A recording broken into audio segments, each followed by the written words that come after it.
What is up, players? It's WarbossTae back up in this mug doing another unboxing of the Freebooter Miniatures range, specifically the Amazon starter box. These miniatures are also sold on their own.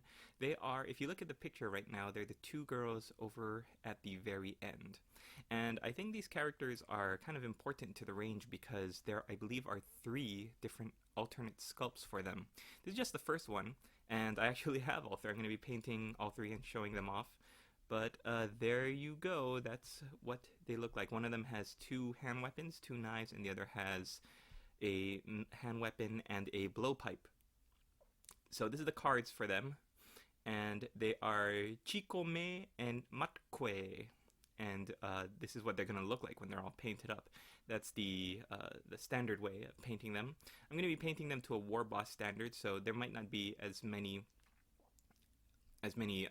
very crazy highlights and stuff. I'm going to get to as much as I can and make it look very interesting and eye-popping from across the field, and I'm really looking forward to it.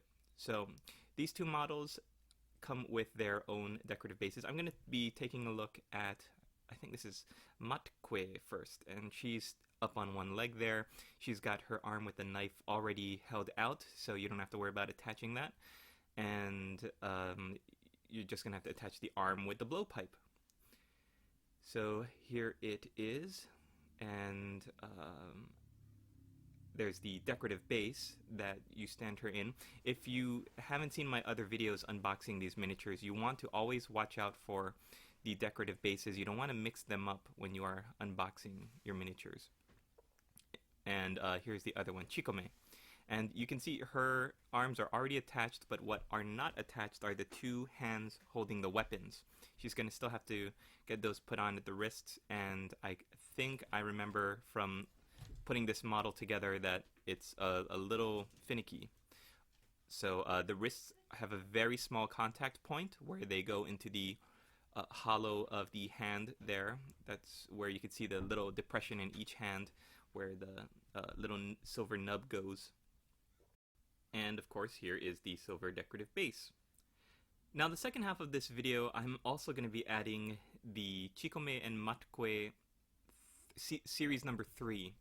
And the reason for that was because when I assembled the models and I built them up, and then I was filming my, I guess, wrap-up video, I had mixed up the two figures from the two sets, so I'm just going to unbox the other one and show it to you, and then I'll do a separate video for the Chicomeh and Matqueh number 2.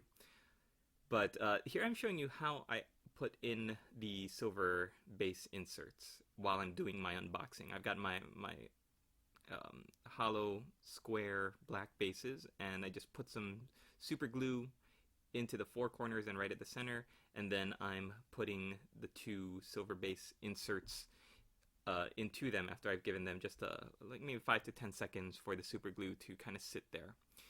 And you want to make sure again that you keep the pieces separated. So I think this is the Matqueh, the one with the swords, and there is a little bit of flash, so I just want to scrape that off, but I'm showing her to you now, and again, she's got one of her weapons on. The Chicomeh has her blowpipe.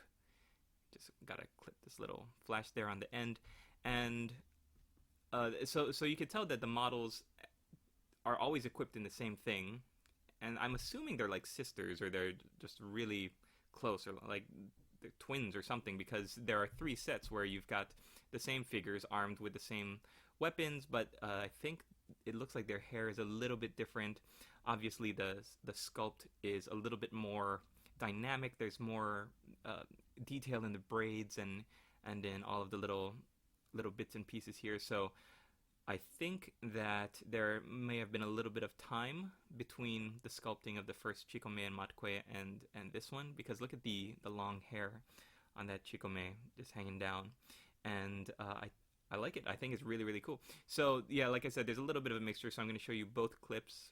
Here is I believe it's the first Matqueh, the one with the blowpipes kind of standing up on one leg, and you can see that the wrist fit in pretty nicely. I think I only had to put in a little bit of liquid green stuff at the end there just to kind of solidify the hold. And there is the Chicomeh from set number 3 standing up on her leg. You can still see that mold line up in the corner there, like right under her arm and running down her side. So that's something I'm going to need to keep looking at. But there's the first one. And here is Matqueh? Yeah, I think so. Matqueh from set number 3. She's more braced on, she's got her legs braced like she's getting ready to blow into that blowpipe, and just a really beautiful sculpt there. And there she is. And then here's the Chicomeh from set number 1. So again, you can see that it looks like there was a little bit more time and detail put into the set number 3. The first sets are a little bit less bulky, have a little bit less surface to them, but still beautiful sculpts. So go and check out the link below if you want to see more of the range from Freebooter's Fate, and thank you for watching this video.